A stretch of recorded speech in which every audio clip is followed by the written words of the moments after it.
ভুলে বাচ্চাটাকে বলতে পাবেন না এই শয়তান। আপনি যদি আপনার বাচ্চাটাকে বলেন এই শয়তান, তাহলে ফেরেশতা কি বলবেন? আমিন, এই তুই শয়তান হয়ে যা। তাহলে কি হলো? তাহলে বাপও বুঝে না ধর্ম, মাও বুঝে না ধর্ম, খায় পায়খানা করে দিন কাটায় পশু প্রাণীর মতো, তাই নাকি মাস্টার ডিগ্রি পাস।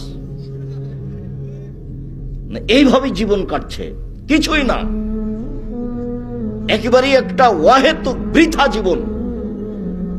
বেশি পয়সা ইনকাম করতে হবে এ কথা নয়, বরং জীবনটা সুন্দর সাবলীল রাসূল সাল্লাল্লাহু আলাইহি সাল্লামের পদ্ধতিতে হতে হবে। এটাই মূলত সফলতা। বিবেচনা করে 24 ঘন্টা পার করতে হবে, সময় এমনিতে পার হয়ে যাবে। সম্মানিত দিনী ভাই বোন, সূরা ইখলাস একটা কোরআন তেলাওয়াত হিসেবে, ইবাদত হিসেবে ব্যতিক্রম ইবাদত। তাই 3 বার পড়লে 1 বার কোরআন মাজিদ পড়ার সমান নেকি হয়। আল্লাহু আকবার।